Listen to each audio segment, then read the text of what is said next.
Tiga. Bismillahirrahmanirrahim. Assalamualaikum warahmatullahi wabarakatuh. Alhamdulillahi rabbil alamin. Wassalatu wassalamu ala asyrafil anbiya'i wal mursalin wa ala alihi wa sahbihi ajma'in. Qala Allah fil Qur'an, a'udzu billahi minasy syaithanir rajim. Bismillahirrahmanirrahim. Qul innama ana basyarum mislukum yuha ilayya annama ilahukum ilahu wahid faman kana yarju liqa'a rabbih faly'amal 'amalan salihan wa la yusyrik bi'ibadati rabbih ahada. Shadaqallah wa sadaqa rasuluh wa ba'du. Pertama yang saya hormati, pengurus Yayasan Wakaf Keluarga Muslim Tasbih, Kepala Lembaga Pendidikan Yayasan Wakaf Keluarga Muslim Tasbih, Kepala Bidang Pendidikan, Kepala Sekolah, Unit RA, SDIT, dan SMPIT, guru-guru Unit RA, SDIT, dan SMPIT. Secara khusus hormat saya juga kepada seluruh orang tua murid dan para murid yang saya cintai.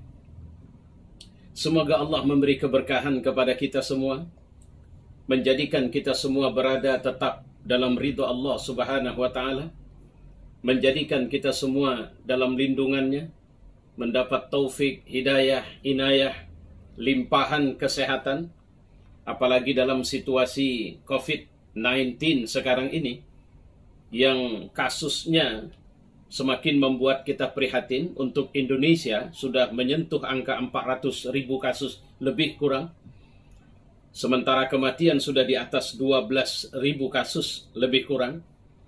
Dan Indonesia sudah menempatkan diri sebagai negara teratas di Asia Tenggara sebagai yang terserang pandemi COVID-19. Semoga Allah memberikan kepada kita kekuatan, kesabaran, tawakal, terhindar dari penyakit ini, keluarga kita, saudara-saudara kita, teman-teman kita. Bagi yang sakit, Allah mudahkan kesembuhannya. Bagi yang sudah dipanggil Allah Subhanahu wa Ta'ala, Allah tetapkan amaliyatnya, kehidupannya, dan kemudian Allah terima amal-amal itu sebagai amal yang Allah ridha tentunya. Saudara-saudara, pada hari ini kita memperingati Maulid Nabi Muhammad SAW. Di situasi yang terus terang, saya sudah menyampaikan problem pertamanya, sangat prihatin. Prihatin kenapa? Pertama, pandemi COVID-19 yang lebih kurang sudah setahun melanda dunia. Kalau Indonesia sejak Maret kemarin. Pandemi ini memberikan pelajaran-pelajaran besar, khususnya kita orang mukmin, untuk menyadari sehebat apapun kita, sekaya apapun kita, semampu apapun kita, ternyata ada kekuatan yang maha dahsyat, yaitu Allah Subhanahu wa Ta'ala, yang mengendalikan kita. Kita dibuat kewalahan menghadapi virus. Virus makhluk yang nggak bisa kelihatan pakai mata. Dan Allah yang punya makhluk itu. Satu dunia loh. Negara dengan kehebatan, keamanan, superpower. Negara dengan kekuatan ekonomi luar biasa. Negara maju dengan berbagai model kemajuan yang mereka punya. Kaya, miskin, tua, muda, laki-laki, perempuan, rakyat biasa, pemimpin negara, sampai kepada tingkat presiden di sebuah negara, terserang dengan virus ini. Pelajaran besarnya apa? Bumi ini milik Allah. Ini yang kemudian hari ini membuat kita prihatin. Kenapa? Karena kita semakin jarang menyebut nama Allah dengan rasa takut, dengan rasa cemas, bahwa sebenarnya tidak ada kekuatan yang kita bisa menyandarkan diri kepadanya kecuali hanya kekuatan Allah. Ingatan ini, akidah ini, keyakinan ini semakin menipis di tengah kita. Saat kita memiliki harta, kita mengira tidak butuh Tuhan lagi. Saat kita mengira dan memiliki jabatan, kita menganggap Tuhan nggak perlu ikut campur dalam urusan jabatan kita. Saudara-saudara, disinilah pentingnya bahwa dari COVID-19 kita diajak untuk tunduk kepada Allah setunduk-tunduknya. Tidak ada kekuatan kita kecuali karena Allah. La haula wa la quwwata illa billahil aliyyil azim. Prihatin memang. Acara yang seharusnya kita tatap muka ini, ternyata kita nggak bisa buat tatap muka. Kenapa? Karena memang Islam sendiri sebagai sebuah agama konsen dengan keselamatan jiwa. Bahkan maqasidus syariah, apapun ajaran agama, menempatkan kepentingan pemeliharaan, penyelamatan jiwa itu the first, number one, nomor satu urutannya. Seseorang boleh tidak sholat berdiri kalau dia tidak tahan. Boleh tidak sholat duduk kalau dia tidak tahan. Seseorang boleh tidak berpuasa. Seseorang boleh tidak berangkat haji. Jika ada titik-titik kelemahan yang menghambat dia untuk melakukan itu semua. Maka menghadapi COVID ini, karena takut kepada Allah lah, maka kita buat acaranya dengan kemasan seperti ini. Karena takut kepada Allah lah, kalau kita berinteraksi sosial, masuk di tengah komunitas banyak orang, kita pakai masker, kita cuci tangan, kita cuci muka, kita menjaga semua yang mungkin menurut kesadaran, kemampuan, pemahaman, protokol COVID-nya harus kita lakukan. Terlepas dari itu semua, karena ada juga sih orang-orang yang mengatakan saya sudah jaga semua protokol, tapi saya kena juga. Di Medan ada kasus seorang pejabat seperti itu. Semua dia lakukan. Keluar dia pakai masker, kemudian cuci tangan, kemudian segalanya. Begitu tes swab, positif.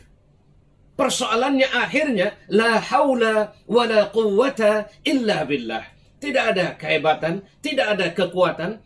Sekarang ini kita cuma pasrah kepada Allah. Bicara obat itu ikhtiariah. Bicara kesembuhan, bicara perawatan, bicara ketentuan akhir yang terjadi sama kita, urusan Allah Subhanahu wa ta'ala. Maka kepadanya lah kita menyerah. Ini keprihatinan kita yang pertama. Yang kedua, saudara-saudara yang mulia, kita prihatin karena peringatan Maulid Nabi Muhammad SAW ini kita lakukan di tengah heboh munculnya Islamfobia. Islamfobia yang bagaimana? Kebencian, ketidaksukaan, caci maki, pembulian yang dilakukan kepada Rasulullah tidak hanya dilakukan oleh seorang biasa, tapi dilakukan oleh seorang kafir. Saya bilang kafir ini supaya jangan melihat saya sedang bicara dengan tendensi yang to insult, bukan mencaci. Kafir ini sebenarnya orang yang tahu benar, tapi nggak mau ikut kebenaran. Orang yang tahu cahaya, tapi lebih suka dengan kegelapan. Orang yang tahu ini jalan lurus, tapi dia pede untuk pergi ke jalan yang dia yakin sendiri bahwa itu jalan yang akan mengantarkan dia kepada tujuan hidupnya. Seorang kafir, kepala sebuah negara, Presiden Perancis, mengungkapkan kebenciannya secara institusional loh. Kalau sekedar pernyataan nyeleneh, saya pikir sudah biasa. Ini seperti semacam pengumuman perang yang dilakukan oleh sebuah negara terhadap satu agama. Apa dosa agama ini di sana? Bermula dari sebuah tabloid yang secara biadab menampilkan karikatur foto atau wajahnya Rasulullah dengan target meremehkan, melecehkan, tapi dengan bingkai meyakini diri bahwa ini adalah kebebasan berpendapat, ini adalah kebebasan kemanusiaan mereka. Bermula dari situ kasusnya, kalau dalam kasus modern ini. Sudah tahu mereka bahwa dalam Islam menampilkan bahkan karikatur sekalipun itu haram hukumnya.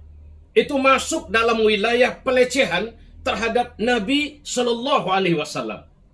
Sudah mufakat, tidak ada perselisihan kecuali orang yang hatinya rusak. Bahwa pelecehan, penghinaan kepada Rasulullah itu tindakan haram dan menyebabkan jika dia seorang muslim maka dia murtad dari Islam dan pelakunya secara hukum harus dibunuh. Bukan pada tempatnya saya menceritakan pandangan-pandangan fikih terkait tentang persoalan ini. Tapi saya mengatakan kesepakatan itu di kalangan para ulama. Tapi mereka melabrak ini dengan dalil mengatakan ini kebebasan berpendapat, berkehendak, kebebasan untuk berekspresi. Apakah seorang layak berekspresi untuk melakukan caci maki terhadap agama? Saya pikir itu manusia. Presiden Perancis itu punya agama. Apakah dia rela jika agamanya dicaci maki? Apakah dia terima jika pendiri agamanya, pembawa agamanya dicaci maki dengan penghinaan yang merendahkan? Apakah dia bisa terima kalau agamanya dituding sebagai agama, sebagai supplier kekerasan, sebagai sumber dari terorisme dunia? Saya pikir manusia hanya manusia kurang ajar yang kehilangan akal sehat sajalah, yang kemudian mengatakan tidak ada masalah, Mas. Kalau kemudian tidak ada masalah, pernahkah dia pergi kepada sejarah untuk mempelajari siapa sebenarnya pemicu kekerasan dalam sepanjang sejarah dunia? Siapa yang kemudian melakukan tindakan terorisme? Siapa yang memancing? Tunggu dulu. Itu kasus Charlie Hebdo. Itu kemudian dibunuh sekian banyak orang. Pembunuhnya Muslim. Cari pemicunya apa? Sebabnya apa? Kenapa muncul kemarahan itu? Siapa yang mancing-mancing? Masa masjid kita dimasukin, pilar masjid kita dihancurkan, terus orang datang mengawani yang menghancurkan dengan mengatakan, tolong saudara-saudara jamaah masjid, tolong saudara-saudara BKM, sabar ya, tenang ya, jangan keras, jangan radikal, kita nggak boleh memancing atau kemudian terpancing oleh tindakan kekerasan. Masjid kita di depan mata kita dihancurkan, tapi kita disuruh tenang. Kita disuruh sabar. Kita disuruh jangan radikal. Jangan terpancing emosi. Terus kita biarin orang kurang ajar terhadap masjid kita. Sama seperti kasus Rasulullah di Perancis ini. Kita diam saja ketika Nabi dicaci. Dianggap sebagai seorang pembawa agama yang menanamkan kebencian, kekerasan, pertumpahan darah. Kita diam saja. Dengan dalil bahwa kita orang yang tasamuh, agama kita cinta damai. Biarin aja orang caci maki agama kita, tidak ada masalah. Apakah itu yang harus kita lakukan? Saudara-saudara, anak-anak saya para pelajar, di titik inilah sebenarnya kita nggak boleh diam. Di titik inilah sebenarnya kelas kualitas keimanan, keyakinan kita kepada Allah harus kita hidupkan. Akan ketahuan siapa kita aslinya. Akan ketahuan bagaimana sebenarnya kemampuan kita, kesadaran kita, kesungguhan kita, keimanan kita kepada Rasulullah. Ini babul iman loh. Ini bab iman ini. Masya Allah. Gerakan yang dilakukan oleh presiden, sebenarnya presiden Perancis ini sudah berulang kurang ajar nih. Dia dendam betul sama Turki. Dengan gerakan pulang kepada Islam. Dia berulang memberikan pelecehan statement-statement negatif. Seperti mau mengangkat perang kepada Presiden Turki. Dan kemudian belakangan dengan kasus ini. Akhirnya semua orang, beberapa pejabat negara. Termasuk Presiden Turki. Presiden Pakistan. Lajnah Al-Kibarul Ulama di Mesir, Al-Azhar. Itu mempertanyakan, ini orang sehat nggak otaknya ini? Apa ada virus yang virus itu tidak bisa membuat dia berakal atau berbicara sehat? Sehingga keluar setiap kalau bicara tentang Nabi Muhammad, kalau bicara tentang Islam, yang muncrat dari mulutnya adalah kedengkian, kebencian, dendam yang tidak ketentuan terhadap Islam. Wajar dong kalau kemudian negara-negara Muslim yang konsen dengan Islam ini akhirnya mengumumkan boikot. Begitu diboikot secara ekonomi, melas. Minta tolong. Jangan diboikot produk-produk Perancis. Alhamdulillah pemerintah Republik Indonesia, saya mendengar atau membaca dari pemberitaan melalui Kementerian Luar Negeri sudah panggil tuh duta besar. Kami mengutuk, mengecam keras. Alhamdulillah lah, sudah ada itu. Cuma saudara-saudara, ini terjadi dalam momentum Maulid Nabi Muhammad SAW. Sebenarnya, kenapa kita peringatin ini? Terlepas dari pro kontra. Karena di kalangan orang Islam ada yang ribut betul. Saudara-saudara, cara mencintai Rasul bukan dengan melaksanakan peringatan Maulid. Baik, sekarang Nabi Muhammad dicaci maki. Mana statement Anda? Mana pernyataan Anda? Mana pembelaan Anda? Jadi, sudahlah, berhentilah dengan persoalan khilafiyah. Karena kita pun merayakan Maulid, sebenarnya kita memicu kecintaan, membuka kembali sejarah orang besar yang luar biasa ini. Sejarah manusia yang dipilih Tuhan untuk menjadi seorang reformis, seorang ideolog besar, seorang contoh atau model manusia paripurna, insanul kamil. Dalam semua urusan. Kita bangga punya manusia contoh seperti Nabi Muhammad ini. Kita bersyukur Allah kasih karunia kita hidup dalam Islam, menjadi Muslim, mencintai dia. Dan kemudian salah satu bentuk cinta itu, pertama, nah ini yang mau kita diskusikan pada kesempatan peringatan Maulid Nabi Muhammad SAW. Ini saya sampaikan khusus kepada anak-anak saya, para pelajar nih. Kenapa? This is your model. Ini modelmu. Ini, kalau pakai bahasa milenialnya, ini idolamu, nak. Persoalannya, bagaimana seorang anak kehilangan cinta, kehilangan kekaguman kepada orang tuanya, ini pasti ada problem nih. Problem apa? Pertama, komunikasi hilang. Orang tua jarang duduk dengan anaknya. Jarang bicara, jarang diskusi. Anak gak pernah curhat. Anak gak pernah cerita. Orang tua tidak sabar untuk kemudian mendekati anaknya. Untuk kemudian mendengar cerita anaknya. Kemudian memancing seperti apa mimpi-mimpi anaknya. Ini yang kemudian menggerus kekaguman anak sama orang tua. Mereka cuma yakin, cuma tahu orang tua itu formal. Itu orang tua saya, itu yang melahirkan saya, itu yang membesarkan saya, itu yang menyekolahkan saya. Cuma berhenti di situ. Hei para orang tua, sebenarnya tugas kita cuma bukan di situ. Cobalah bagaimana kita bisa tampil jadi model. Kalau kita mau anak kita jujur, maka kita harus mengajarkan secara implementatif. Kalau bahasa filsafat ada istilah epistemologi, how to do-nya, bagaimana caranya. Kalau bahasa pendidikan, psikomotoriknya. Jadi kalau kita ngajarin anak jujur, secara afektifnya, teorinya, teksnya kita ajarkan. Tapi kemudian how to do it, bagaimana cara mengerjakannya, maka harus tampil contoh, tampil model. Inilah yang harus hadir di tengah anak-anak kita. We must stay at home with them. Kita harus tinggal di rumah bersama mereka.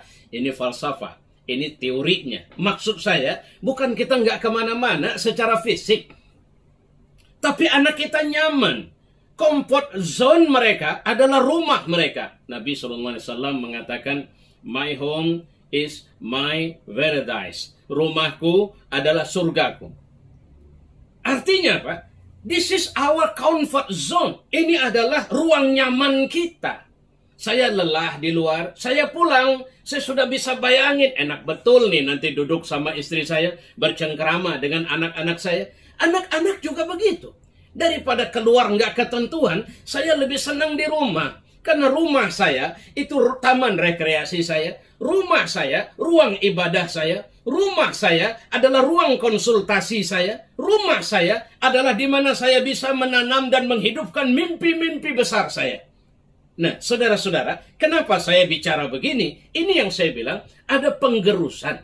Kenapa kita tidak bisa mencintai Nabi? Bagaimana anak-anak kita bisa cinta sama Nabi? Mereka lebih kenal, mohon maaf saya sebut nama, Deddy Corbuzier ketimbang Nabi Muhammad. Apa kesibukan Deddy Corbuzier? Apa kesibukan artis ini? Apa kesibukan tokoh ini? Bahkan mereka lebih disibukkan dengan game ini, game itu, dan sebagainya. Mereka lebih ingat level berapa mereka sudah. Prestasi apa yang mereka lakukan dalam permainan mereka. Saudara-saudara, disinilah sebenarnya orang tua harus mengambil peran aktif. Membangun jejaring yang menghubungkan hati anak itu ke mereka. Kalau kita ingin memutus kecintaan mereka kepada yang lain, bagaimana cara kita menghadirkan Rasul sebagai sosok yang membanggakan bagi mereka? Coba bayangin di zaman Nabi, dalam perang Badar, itu ada 2 anak kecil. Hitungannya masih belia, tapi diizinkan Nabi untuk ikut dalam perang Badar karena punya kompetensi luar biasa.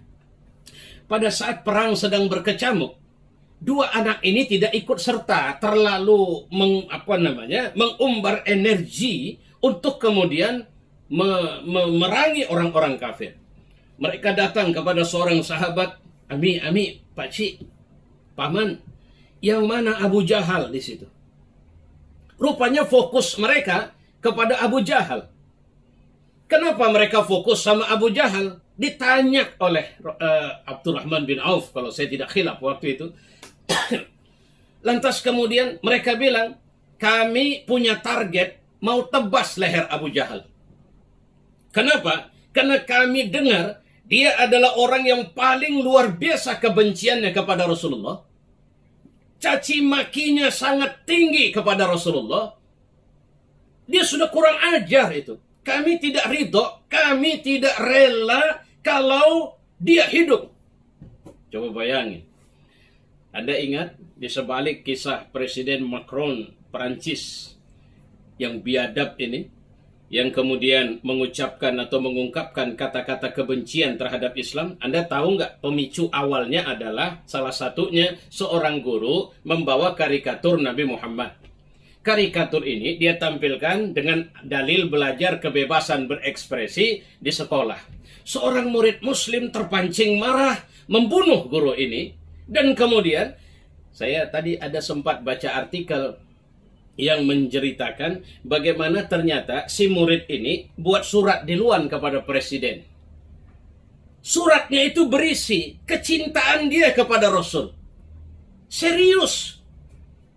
Saya warga di sini, tapi saya muslim. Saya nggak bisa terima Rasulullah dihinakan, direndahkan, diungkapkan dengan kata-kata melecehkan seperti itu. Bagi saya ini pembelaan kepada agama. Maka saya ridho jika kematian terjadi kepada saya. Subhanallah. Itu yang terjadi pada 2 anak.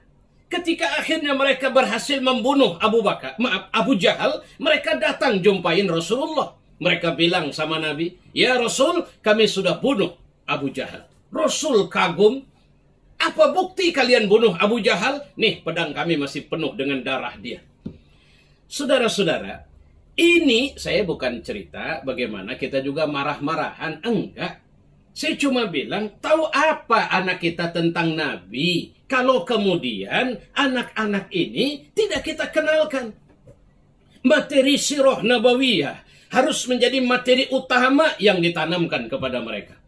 Bagaimana muncul kemarahan terhadap seorang Abu Jahal?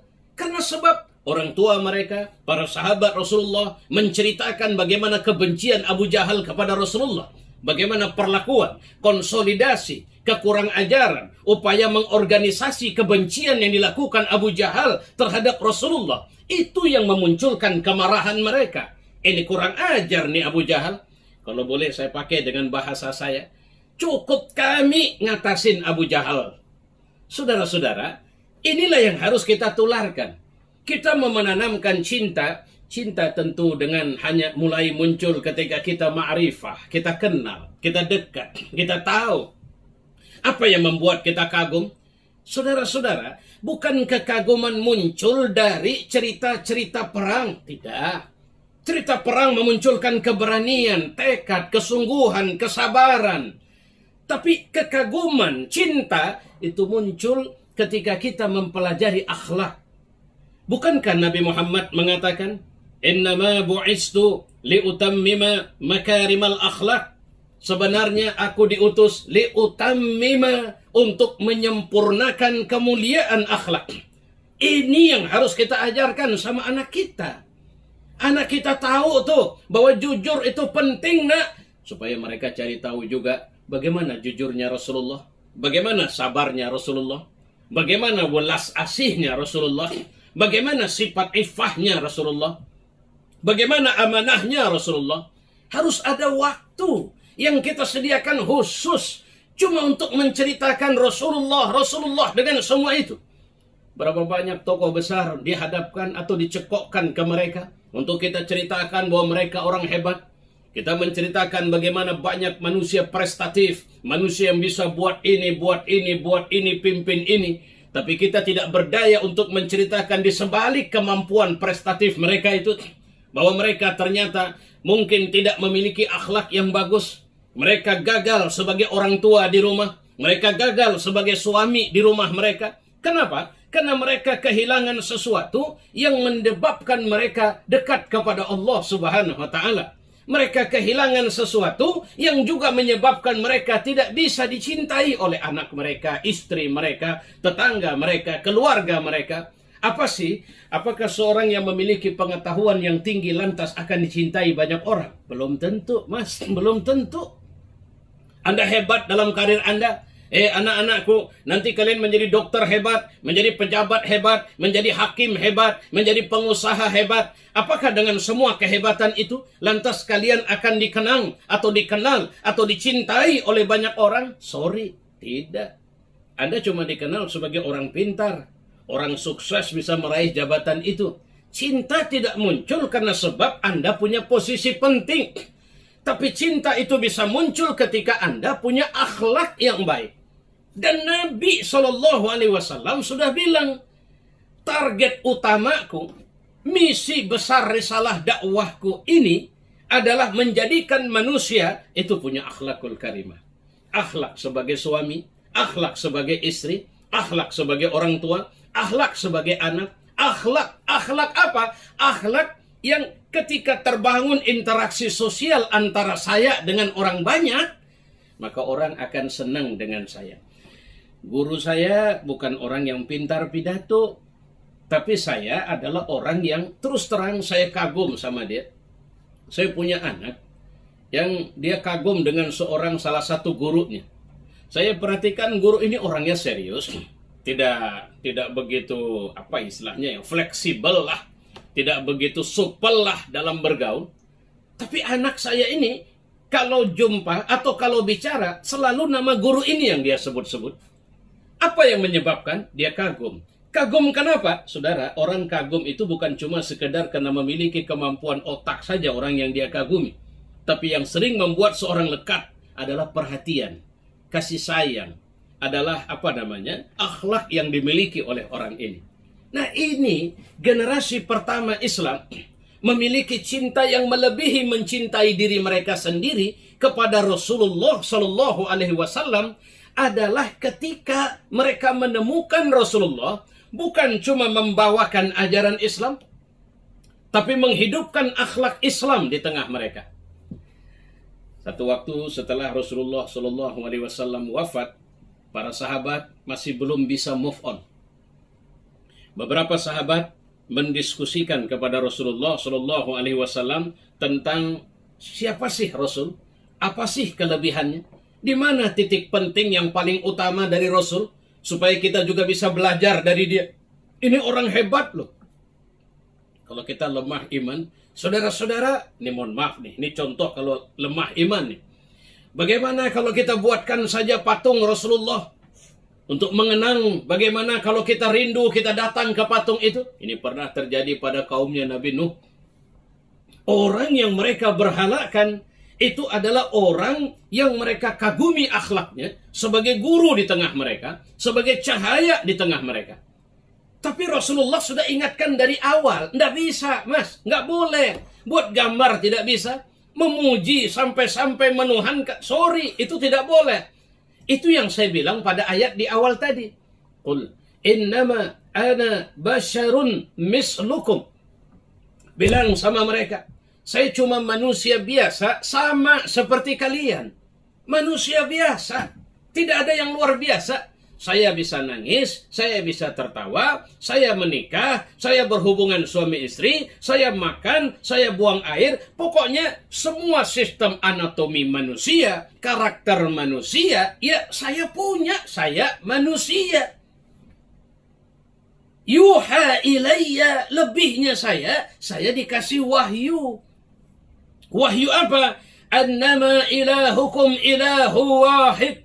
Bahwa sebenarnya Tuhan kalian satu. Artinya apa? Kenapa tidak dibilang bahwa sesungguhnya bagi siapa yang percaya Tuhan, maka Tuhan itu satu. Kenapa Allah langsung mengingatkan annama ilahukum? Itu artinya karena manusia tidak bisa memungkiri kesadaran bertuhan dalam hidup mereka. Seorang anak mungkin menganggap orang tuanya lah superhero. Seorang yang sedang berada dalam kesusahan luar biasa, mungkin dia menganggap orang yang menolongnya lah sebagai superhero. Artinya apa? Secara fitrah kita butuh pelindung. Secara fitrah kita butuh orang yang memperhatikan kita. Secara fitrah kita butuh kasih sayang. Secara fitrah kita suka untuk menerima kemanjaan, perhatian dari orang kepada kita. Itulah Allah, Tuhan Rabbul Alamin. Annama ilahukum, bahwa sebenarnya Tuhan kalian ilahu wahid, Tuhan yang satu. Anak-anak itu harus tahu bahwa kalaupun ayahmu tidak ada, kalaupun emakmu tidak ada, maka Tuhanmu tetap ada. Jangan kau takut. Tetaplah bangun cita-citamu. Karena yang berkuasa untuk mewujudkan cita-citamu adalah Allah Rabbul Alamin. Jangan kau terhenti karena orang tuamu tidak bersamamu, karena orang tuamu tidak perhatian kepadamu. Ketahuilah bahwa Tuhanmu lebih dekat kepadamu dari urat sarafmu sendiri, urat lehermu sendiri. Ini yang harus anak-anak bangun. Ini yang harus membuat kita pede. Kita harus yakin bahwa Tuhan memberikan kebaikan kepada kita dan merencanakan kalian sebagai orang-orang besar di tengah umat ini. Jangan takut bangun cita-cita. Jangan takut bangun cita-cita. Mimpilah menjadi orang besar. Jangan memimpi menjadi orang biasa-biasa saja. Berapa banyak sebenarnya manusia memiliki potensi raja wali, tapi dia hidup sebagai ayam. Berapa banyak orang memiliki potensi laksana singa, tapi dia hidup seperti kucing. Kenapa? Karena dia tidak berani keluar dari wilayah nyaman dirinya. Nah, ini yang kita lihat. Sahabat tanya kepada Ibunda Aisyah radhiyallahu anha, istri yang paling dicintai selepas wafatnya Khadijah. Sampai wafatnya Rasulullah, diberitakan Rasulullah wafat di atas pangkuan Aisyah radhiyallahu anha. Orang tanya, apa hebat, apa akhlak yang paling hebat dari Rasul? Jawaban Aisyah, jawaban cerdas. Kalian baca Quran? Ya. Kalian telaah Quran? Ya. Kalian terapkan Quran? Ya. Kana khuluquhul Quran. Kalau kalian mau tahu Rasulullah itu kayak mana akhlaknya, bahwa sesungguhnya akhlak Rasulullah itu Al-Quran. Dialah Quran yang hidup. Dialah Quran yang berjalan. Dialah Quran yang implementatif, yang terwujud nyatakan dalam bentuk akhlak, karakter. Subhanallah. Ya Allah, ampun kita. Karena tidak ada manusia yang mampu menginstalasi secara luar biasa ribuan ayat Quran yang ada itu. Rasulullah tampil dengan itu semua. Beliau mampu mewujudkan keteguhan keimanannya kepada Allah, keyakinan bahwa rezeki datang dari Allah, keberanian untuk melakukan sesuatu yang merupakan perintah Allah, dan dia tinggalkan larangan Allah, dan kemudian dia menginginkan kebaikan dari semua itu. Saudara-saudara, anak-anak saya, para pelajar sekalian, saya perlu sampaikan, mulailah. Karena ada orang mengatakan kita kan nggak mungkin seperti Nabi. Kita bisa. Nggak mungkin. Allah mengatakan, laqad kana lakum fi rasulillahi uswatun hasanah. Kalau kita tidak bisa menirunya. Sekarang mungkin kita bisa bilang begini, tapi kan kita nggak bisa tiru sekaligus. Iya, sekaligus nggak bisa. Tapi bukankah kita juga harus meniru satu demi satu dari akhlak yang dia punya itu? Anak-anakku nanti minta sama guru-guru ya, supaya ada pelajaran khusus mengajarkan kepada kalian bagaimana mengenal Rasulullah sebagai seorang pribadi, sebagai seorang ayah, sebagai seorang suami, sebagai seorang teman, sebagai seorang panglima perang, sebagai seorang yang ahlu ibadah. Nah, tanya sama guru-gurunya. Supaya saya pesan nih kepada para pimpinan yayasan, badan wakaf, insya Allah tolonglah berikan perhatian. Mari kita tanamkan ini. Mungkin bisa dalam bentuk pelajaran tambahan, ekskul, mentoring atau apapun. Yang pendekatannya untuk anak-anak TK atau Rawdatul Atfal kita, anak-anak SD kita, anak-anak SMP kita, bisa dengan pendekatan cerita, penutur, pencerita, menceritakan mereka dengan tidak harus duduk di kelas, tidak. Tapi ada situasi-situasi yang di situ ditanamkan akhlak. Anak-anak, dulu Rasulullah minum tuh begini. Tahu kalian kenapa Rasul minumnya begini? Dan apa minuman kesenangan Rasul? Syama'il Muhammadiyah, kepribadian, performa Rasul harus dipelajari. Baju kesukaan Rasul warna apa ya? Sorban kesenangan Rasul warna apa ya? Makanan yang paling disukai Rasul, makanan apa ya? Minuman apa ya? Kalau duduk kayak mana sih? Setidaknya anak-anak kita tahu nih cara Rasul, ini yang biasa Rasul lakukan. Kalau dia sedang istirahat, ini kebiasaan dia. Inilah yang seharusnya ditanamkan. Nah, kenapa tidak bisa cinta? Karena kita tidak kenal. Kalau sudah tidak kenal, bagaimana bisa mau membela Rasulullah Shallallahu Alaihi Wasallam? Saudara-saudara, anak-anak saya sekalian, inilah yang menunjukkan adanya jarak antara kita dengan Rasul. Maka kemudian orang caci maki Nabi, kita anggap, alah nggak urusan saya itu. Saya kan cuma belajar doang. Ada orang yang membuli Rasulullah, kita kehilangan keberanian untuk menolak orang-orang ini. Kita lebih mengatakan terlalu banyak urusan. Ada orang politik cuma melakukan pendekatan politik untuk mempelajari atau mengetahui itu. Nah, ini masalah. Ini yang harus kita bangun. Kita sedang prihatin. Harusnya kita membangun komunitas. Jangan lupa, menjadi orang yang berakhlak dengan akhlak Rasul adalah orang yang juga mampu berinteraksi sosial dengan teman-teman. Di kelas itu mungkin Anda anak pintarnya, tapi jangan lupa kalau Anda sudah jadi anak pintar, jangan sombong. Islam sudah ngajari, kalau Allah kasih kelebihan kepada kita, harus berbareng dengan itu, harus ada sifat welas asih di antara kita. Harus ada keberanian untuk menyadari bahwa kita ini cuma hamba Allah. Yang Allah kasih tidak ada kelebihan kecuali karena Allah. Maka kita harus mensyukuri nikmat yang Allah kasih. Nah, tiap malam Rasulullah tahajud. Tiap hari Rasulullah menangis. Dalam satu hari sampai 70 kali atau bahkan 100 kali Nabi Muhammad istighfar. Bukankah ini orang besar? Kalau kemudian ada orang yang dendam sama Nabi, ada orang yang marah kepada Nabi, karena pertama mereka tidak bisa beli Nabi. Kedua, mereka melihat bahwa gerakan yang dilakukan Rasulullah adalah gerakan yang memulangkan manusia pada kesadaran kemanusiaan untuk melihat bahwa ketinggian tidak terletak pada harta, ketinggian tidak terletak pada jabatan, tapi ketinggian terletak pada moralitas luhur yang kalau bahasa agama disebut pada takwa. Inna akramakum indallahi atqakum. Bahwa sebenarnya yang paling mulia di antara kalian di sisi Allah Subhanahu wa taala adalah orang yang paling bertakwa. Bertakwalah nak dalam belajar. Bertakwalah wahai saudaraku dalam mengajar. Bertakwalah kalian wahai orang tua yang mengantarkan anak-anak ini ke sekolah. Bertakwalah kalian wahai yang mengurusi sekolah ini. Mendiserahi wakaf untuk memimpin wakaf ini. Bertakwalah supaya Allah memberikan kemenangan kepada kita. Keterpurukan umat Islam belakangan ini karena kita kehilangan kemampuan bertakwa. Takwa ini sebenarnya adalah kelas kita yang sebenarnya dididik Rasul kita. Karena tidak ada kekuatan yang bisa muncul dan menghadang kita untuk kemudian menghentikan gerakan takwa ini. Jika memang kita orang-orang bertakwa. Orang bertakwa, orang yang sandarannya adalah Allah Subhanahu wa ta'ala. Saudara-saudara, 13 tahun Nabi mengalami situasi yang sangat berat. Penghinaan, caci maki, upaya kekerasan fisik dilakukan kepada Rasulullah. 13 tahun dilakukan kepada Rasul dan para sahabat. Tahukah apa yang terjadi?